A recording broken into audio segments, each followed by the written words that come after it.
Good morning class 10th। भैया बहनों, last video में जो हमने देखा था इलेक्ट्रिक मोटर पर पूरा हमने डिस्कस किया था। इलेक्ट्रिक मोटर के थोड़ा सा हम प्रिंसिपल पर अगर फिर से विचार कर लें तो उसमें क्या था, एक करेंट कैरिंग कॉयल, यहाँ से current carrying coil placed in a magnetic field perpendicular to the direction of magnetic field, then the coil experience a force। coil क्या होता है? एक फोर्स का एक्सपीरियंस करता है एंड देन मूव इट, और वो एक डायरेक्शन में क्या होता है, वो फिर मूव करता है। तो ये होता है convert electric energy into mechanical energy, फिर वो मैकेनिकल एनर्जी में कन्वर्ट होता है। ये एक हमारा प्रिंसिपल है इलेक्ट्रिक मोटर का। माइकल फैराडे, ये एक जो फिजिसिस्ट थे, साइंटिस्ट थे, उन्होंने इसका, चूंकि न्यूटन्स का जो लॉ है, third law of action and reaction, इन्होंने इसका उल्टा विचार करना शुरू किया। उल्टा कैसे विचार करना शुरू किए कि अगर किसी माध्यम से, किसी सोर्स के द्वारा अगर किसी कॉइल को मैग्नेट के अंदर अगर रोटेट करा दिया जाए, मैग्नेट के अंदर, या मैग्नेट और कॉइल को लेकर के अगर उसको मूव कराया जाए किसी न किसी मैकेनिकल सोर्स के द्वारा, मैकेनिकल एनर्जी के द्वारा, तो क्या करंट जनरेट हो सकती है?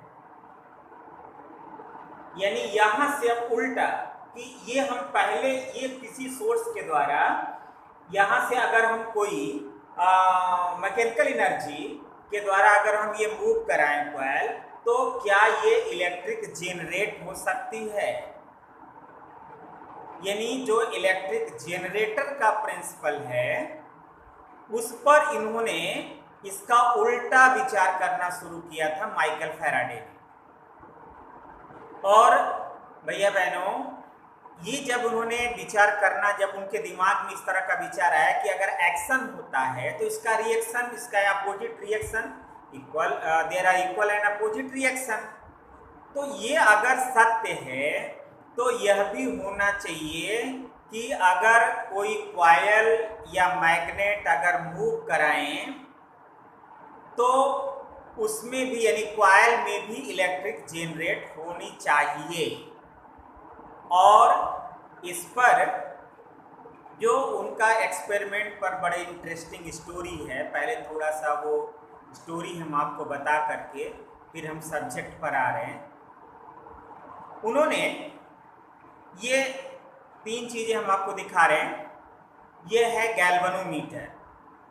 ये गैल्वेनोमीटर होता है ये small current measurement and detection. ये एक इंस्ट्रूमेंट है, ये कैपिटल G लिखा हुआ है, इस पर बीच में एक निडिल दिखाई दे रही होगी। तो ये जो निडिल है, ये अगर कोई स्मॉल करंट हम यहाँ लगाते हैं तो ये केवल डिटेक्ट करती है और मेजर भी कर सकती है स्मॉल करंट। तो उन्होंने इस तरह का गैल्वेनोमीटर लिया। कॉइल उन्होंने बनाया था एक रिंग जैसा, एक हेलिकल स्प्रिंग, जैसे आप वो स्प्रिंग देखते हैं जो इसके पहले जस्ट सॉलिनॉइड दिखा था कि कॉइल को ऐसे लपेट करके बनाया जाता है।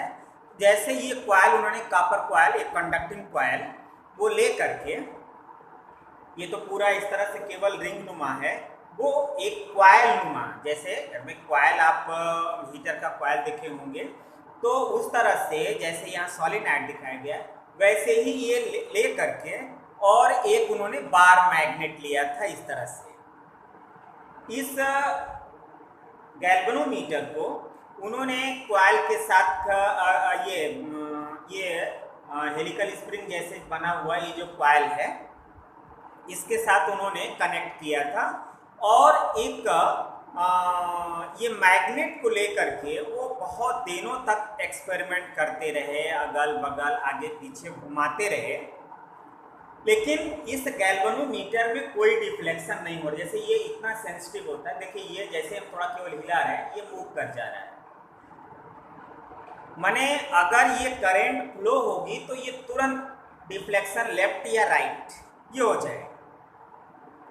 तो बहुत उन्होंने एक्सपेरिमेंट किया इस मैग्नेट को लेकर के, बार मैग्नेट उन्होंने लिया और ये कॉइल और गैल्वेनोमीटर के साथ कनेक्ट करके बहुत दिनों तक एक्सपेरिमेंट करते रहे, कोई एक रिजल्ट नहीं मिल रहा था माइकल फैराडे। और एक दिन जब कोई आदमी अगर किसी काम को करते करते अगर झल्ला जाता है, अगर वो रिजल्ट नहीं मिलता तो झल्ला जाता है, झल्ला करके क्या करता है अपने जो उसको काम माने जिस रिजल्ट पर पहुंचना होता है उससे रिजल्ट नहीं आता तो अंत में उठा करके उसको फेंक देता है। वह भी क्या किए कि अपने एक्सपेरिमेंट को उठा करके उन्होंने फेंका। तो सबसे पहले इन्होंने कॉइल और ये गैल्वेनोमीटर को उन्होंने फेंका, फिर मैग्नेट को फेंका और अचानक फेंकने के बाद भी वो देखते रहे और अचानक ये जो है जो मैग्नेट है वो कॉइल के बीच से जो जिस तरह से ये कॉइल बना होता है उस कॉइल के बीच से होकर के तेजी से क्रॉस कर गया। वैज्ञानिक है उनका माने फेंकने के बाद भी जैसे कोई झल्ला करके फेंक देता है जो देखता तक नहीं है और वो फेंक करके भी उसको देखते रहे और तेजी से वो निकल गया मैग्नेट उस कॉइल के बीच से होते हुए। और जैसे ही कॉइल के बीच से होकर के अगर मैग्नेट निकला तुरंत गैल्वेनोमीटर में डिफ्लेक्शन हो गया। जो इतने वर्षों से अगर वो जिस चीज़ को ढूंढ रहे थे वो नहीं खोज पा रहे थे और अचानक केवल फेंकने से वो उन्हें मिल गया, यानी इस गैल्वेनोमीटर में डिफ्लेक्शन हो गया। और फिर इसके बाद तो अब उनकी खुशी का ठिकाना नहीं रहा और जो अभी वो सोचने लगे जिसको मैंने इतने वर्षों से ढूंढ रहा हूँ वो यहाँ फेंकने पर आ गया। तो उन्होंने फिर उसको उठा के ले आए, फिर अपना तमाम तरह से उन्होंने एक्सपेरिमेंट किया और जिस रिज़ल्ट को चाहते थे वो रिज़ल्ट उन्होंने प्राप्त कर लिया। तो ये माइकल फैराडे का अब ये खोज रही जिसका कि हम लोग ये उपयोग करते हैं, बट से वो अपना स्विच ऑन करते हैं, इलेक्ट्रिसिटी का यूज करते रहते हैं। तो ये माइकल फैराडे ने इसको अचानक किस तरह से ये इसको खोजा था और उसी को कहते हैं इलेक्ट्रिक जेनरेटर। यानी ये जो इसके पहले हमने इलेक्ट्रोमैग्नेटिक इंडक्शन लिखा हुआ है ये वास्तव में ये प्रिंसिपल ऑफ इलेक्ट्रिक जेनरेटर है। अभी जो आपको सीबीएसई के द्वारा रिड्यूस्ड सिलेबस आया हुआ है, मॉडिफाइड सिलेबस आया, 30% सिलेबस कम कर दिया गया है। हालांकि उसको हम लोगों के लिए उन्होंने बांट दिया है कि आपको पढ़ाना सब है, केवल बोर्ड में वो टॉपिक नहीं आएगा। तो जो बड़े संयोग से ये है कि जो अब तक पढ़ रहे थे वो सारे टॉपिक हैं, इलेक्ट्रिसिटी का कोई टॉपिक नहीं हटाया गया है। Magnetic effect of electric current जो हम तत्काल में पढ़ रहे हैं उसमें इलेक्ट्रोमैग्नेटिक इंडक्शन यानी जो आज का टॉपिक है ये टॉपिक तो है, लेकिन इसके आगे का यानी जो ये प्रिंसिपल तो पढ़ना है, इसके आगे इलेक्ट्रिक जनरेटर नहीं पढ़ना है, डोमेस्टिक सर्किट नहीं पढ़नी है, वो सब आगे का टॉपिक हटा दिया गया। अब सिर्फ आगे हम आपको एक्सरसाइज बताएंगे। तो अब आ जाइए इलेक्ट्रोमैग्नेटिक इंडक्शन। अगर इसके नाम से ही इसका हम डेफिनेशन अगर आपको बताएं तो electricity produce by moving magnet. अब इलेक्ट्रिसिटी और ये इंड्यूस से बना है इंडक्शन, यानी जो उसमें करंट बनती है कॉइल में वो इंड्यूज होती है, इसलिए उस करंट का नाम है इंड्यूस करंट। ये सब चीज़ें आप ध्यान में रखेंगे। तो अब आपको जो हम जिस तरह का एक्सपेरिमेंट, अब ये तो हमने आपको थोड़ा सा अलग अलग दिखा दिया कि ऐसा उनका रहा है। अब जिस तरह से एक कॉइल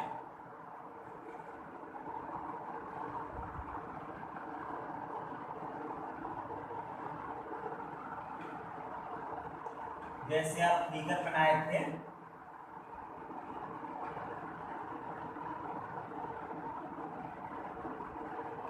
सोलेनॉइड का,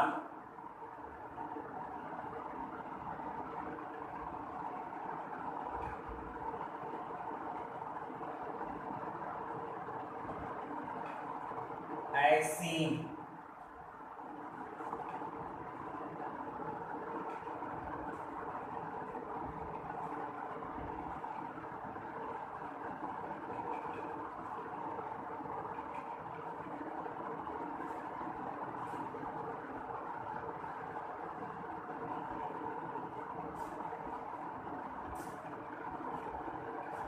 इसके साथ एक गैल्वेनोमीटर, ये जी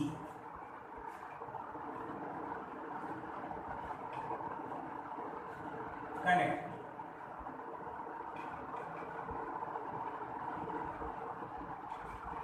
तो ये एक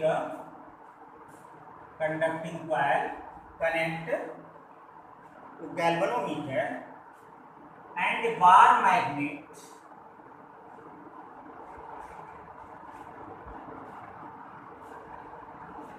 NS.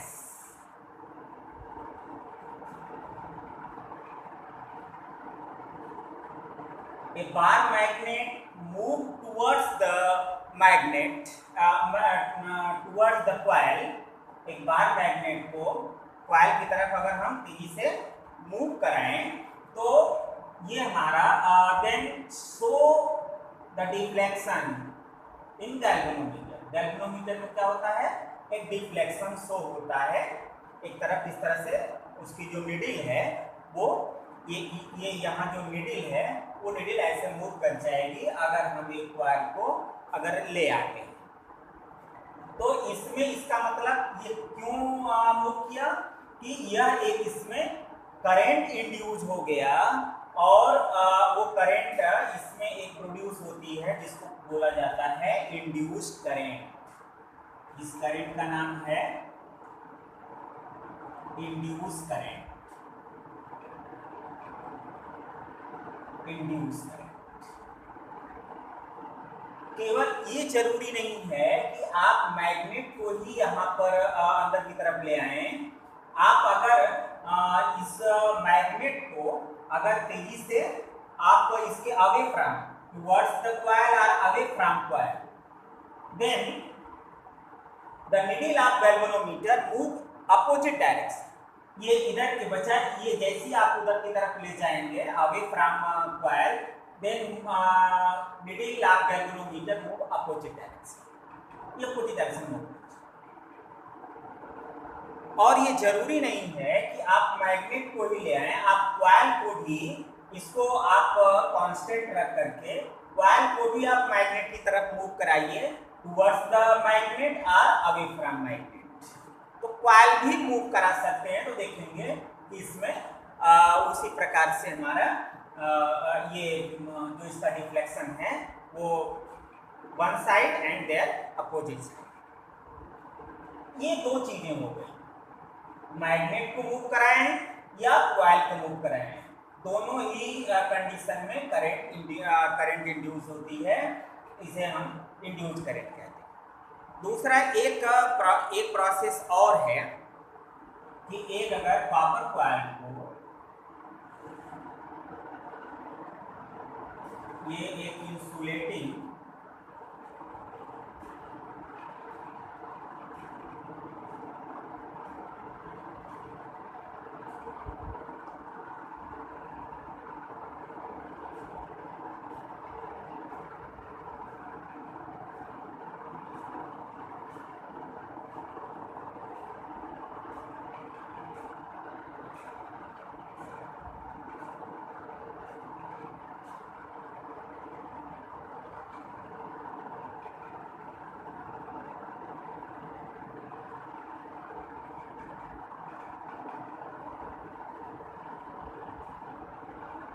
सिर्फ कॉइल में बनाने के लिए है।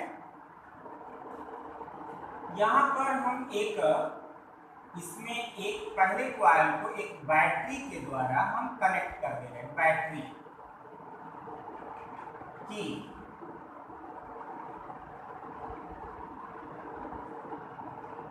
यहाँ एक की है, ये प्लस माइनस बैटरी है, इस डायरेक्शन में इसका करंट दिखा रहे हैं।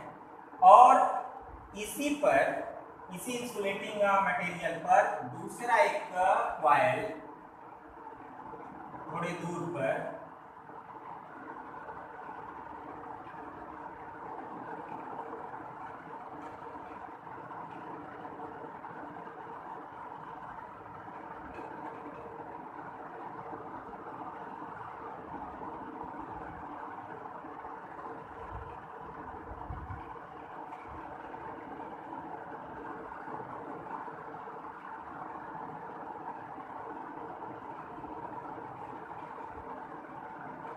फिर वही एक गैल्वेनोमीटर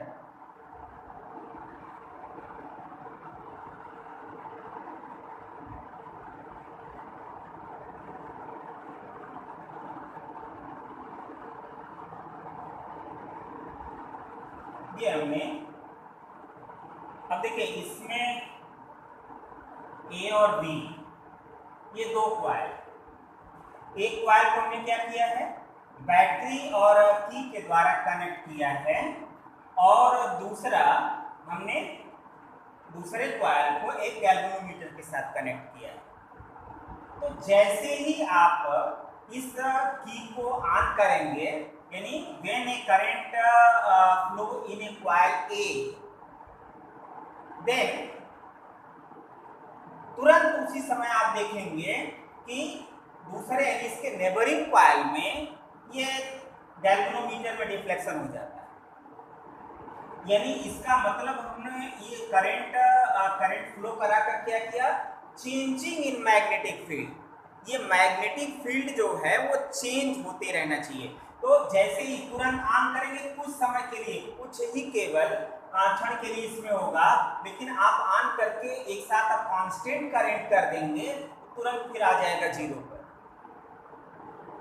जैसे ही प्लग आप निकालेंगे, यानी करंट ये माने जैसे अगर 5 एम्पियर है तो 5 से 0 होगा, तुरंत ये अपोजिट डायरेक्शन में पहले होगा, फिर ये भी 0 हो जाएगा। तो कुल मिलाकर के ये है कि अगर एक कॉइल में हमने करंट फ्लो किया, यानी मैग्नेटिक फील्ड को हमने चेंज किया, तो then induce current in neighbouring coil, उसके जो पास के कॉइल में करंट इंड्यूस होती है। ये दो चीजें मैंने ये तीन प्रयोग अपने बता दिया, यानी 3 तरह से करंट इंड्यूस होती है कॉइल में। ज्यादातर ये दो चीजें हैं, यानी मूविंग मैग्नेट के द्वारा या मूविंग कॉइल के द्वारा जो करंट इंड्यूस होती है, मैक्सिमम हमारा यूज में यही आता है। ये कुछ जगहों के एक्सपेरिमेंट के लिए। तो कुल मिलाकर के लेकिन ये 3 मेथड है। When a magnet towards the coil, or the coil move towards the magnet, or changing the magnetic field in a coil, then current induced in neighboring coil। तो कुल ये 3 मेथड है।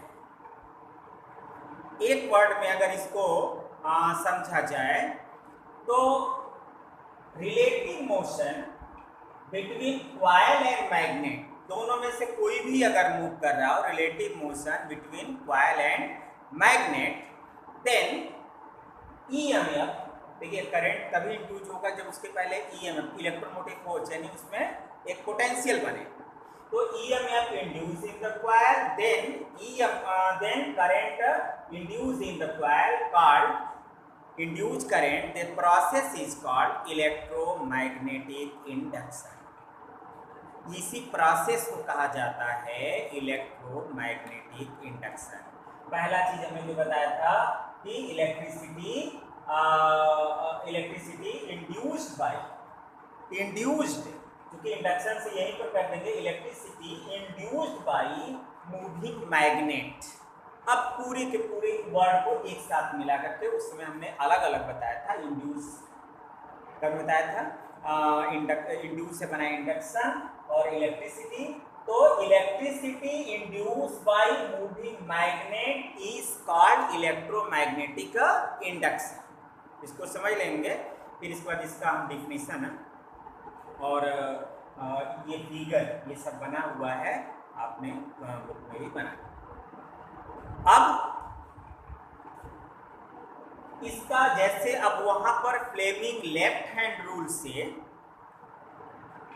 आप डायरेक्शन ऑफ फोर्स, जैसे ये magnetic field है, current का direction है, तो ये फोर्स का डायरेक्शन, तो ये फ्लेमिंग लेफ्ट हैंड रूल से था जो इलेक्ट्रिक मोटर का था। अब यहाँ पर यानी जो वहाँ पर फोर्स एक्सपीरियंस हो रहा था, उसके कारण जो मूवमेंट हो रहा था उसके डायरेक्शन के लिए वो फ्लेमिंग लेफ्ट हैंड रूल। यहाँ पर अब इस इंड्यूस करंट को बताने के लिए फ्लेमिंग राइट हैंड रूल, क्योंकि ये उल्टा प्रोसेस है इलेक्ट्रिक मोटर का, इसीलिए फ्लेमिंग ने अब इसको माने वो लेफ्ट हैंड से दिया है तो इसको राइट हैंड से बनाना वैसे ही है, ये इस तरह से फ्लेमिंग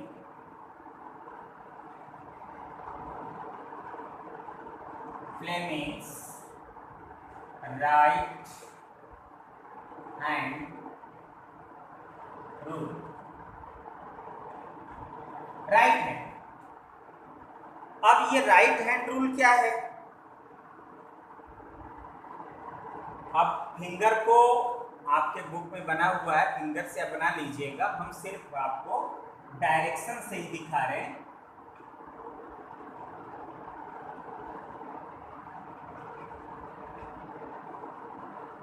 ये है डायरेक्शन ऑफ मोशन,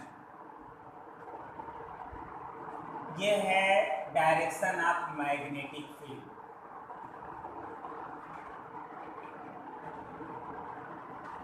और ये है डायरेक्शन ऑफ इंड्यूस करंट।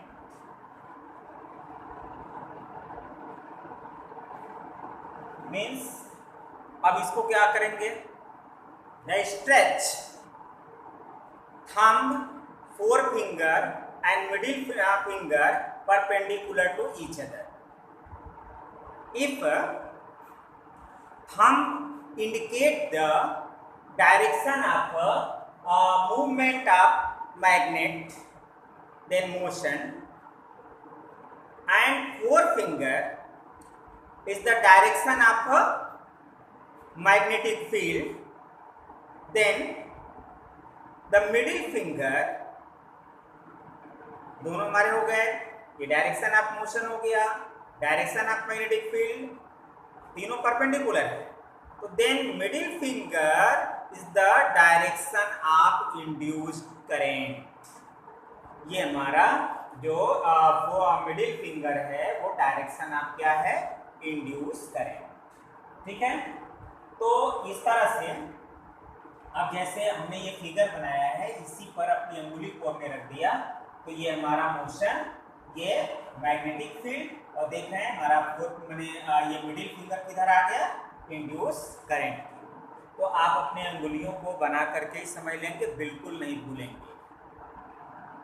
ये मैक्सिमम चीज़ें, जो चीज़ें आज हमने ये डिस्कस किया है, यह आप अच्छी तरह से आप इसको तैयार कर लेंगे, और यहीं तक आपका 10th में भी थियरी पढ़ना है।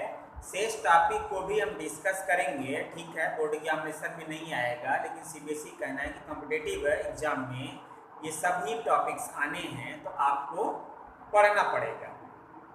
और अभी एग्जामिनेशन पॉइंट ऑफ व्यू से ये हमने आपको पढ़ाया, बता दिया है। आप अभी फर्स्ट टर्मिनल के लिए, बीए फर्स्ट के लिए जो इलेक्ट्रिसिटी का जो बताए गए हैं उसी में से तैयार करेंगे। इसी के साथ हम अब जो टॉपिक है वो इलेक्ट्रिसिटी में से टॉपिक होमवर्क यानी जो याद करने के लिए वहाँ से देंगे, और ये केवल आप होमवर्क में इसका नोट तैयार कर लीजिएगा। इसी के साथ जो थोड़ा सा एक इंडेक्स क्वेश्चन है वो हम बता देंगे, नोट्स में दे देंगे, और चूँकि ये डिस्कस हो चुका है उसी का क्वेश्चन है। अब इसके बाद एक्सरसाइज आता है, तो एक्सरसाइज के क्वेश्चन का हम आंसर आपको नेक्स्ट वीडियो में बताएंगे। Thank you.